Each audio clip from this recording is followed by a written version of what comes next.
Maestro, ¿dónde vives? Vengan y vean. Vamos a ver hoy, la iglesia es peregrina. O sea, vamos caminando al encuentro del Señor.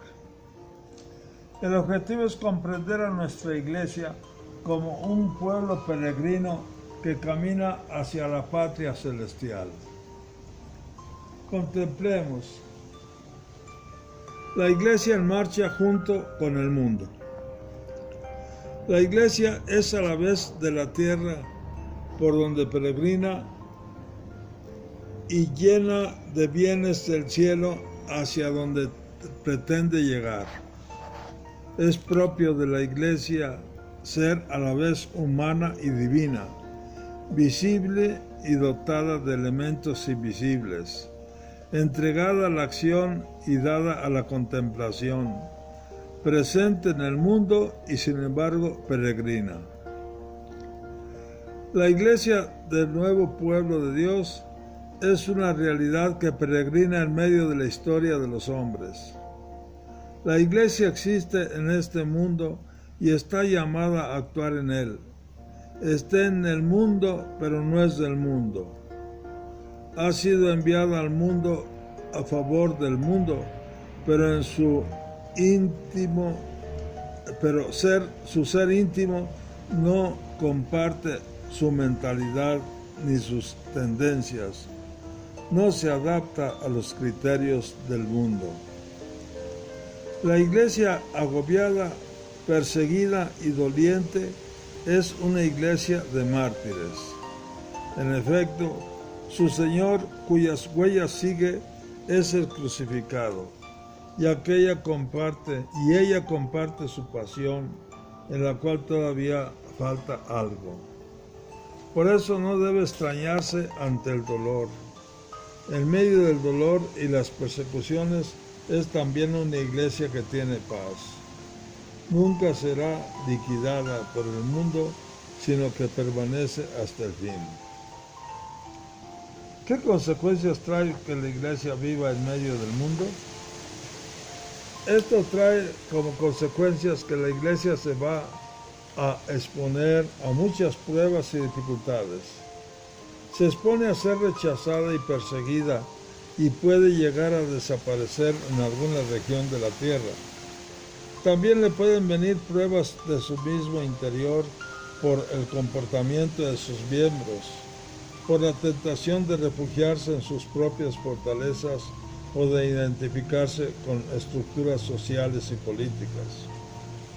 Es cierto que mientras la iglesia peregrina por el mundo, sus miembros pueden ser débiles ante el mal, ante los caprichos de los tiempos y las tribulaciones, pero la presencia del Espíritu la sostiene.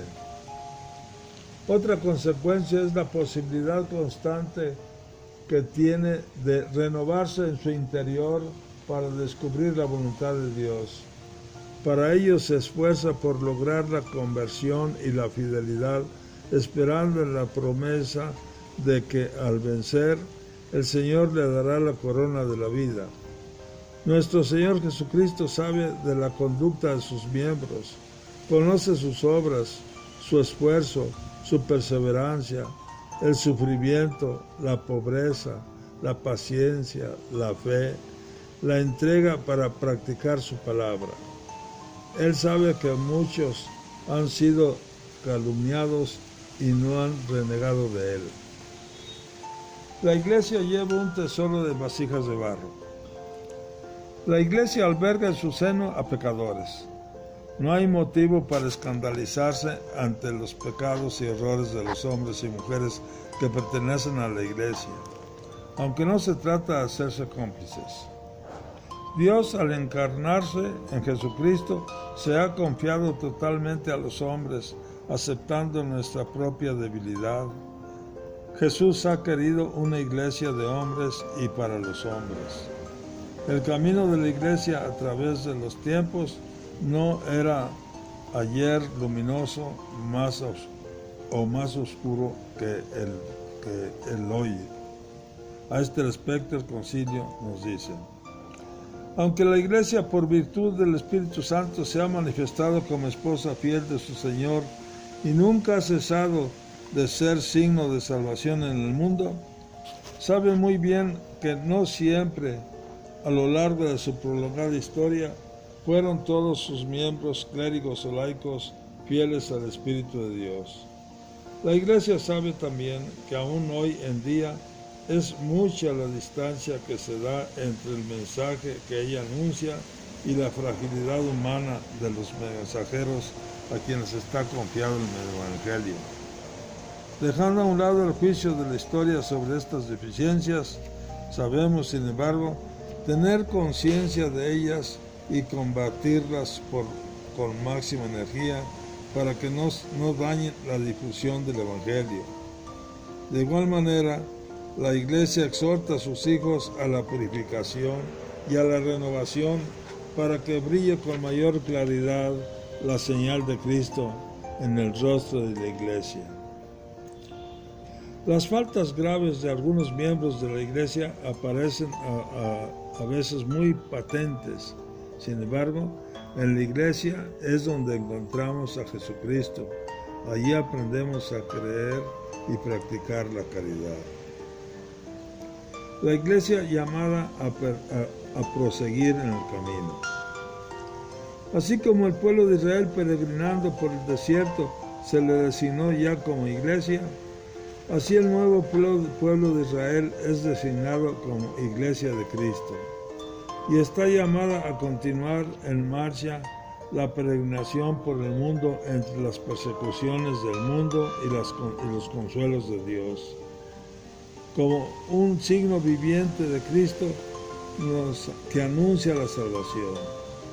La prueba a las que está sometida son una participación con la pasión de Cristo, en la pasión de Cristo que la purifica. La Iglesia es consumada en la gloria. La Iglesia no es un pueblo que camina sin rumbo. Conoce su condición de peregrina, pero sabe a dónde se dirige. Su meta final, su futuro prometido es encontrarse con Dios uno y trino. De Él nació y hacia Él camina. No tenemos aquí una ciudad permanente, sino que buscamos la futura. La Iglesia solo llegará a su perfección en la gloria del cielo cuando Cristo vuelva glorioso. En la gloria de Dios, todos los que le pertenezcan verán y reconocerán de lo que han creído, que Él es el Señor nuestro Padre, el Creador, la luz de todos los pueblos. Guarda en tu corazón estas palabras.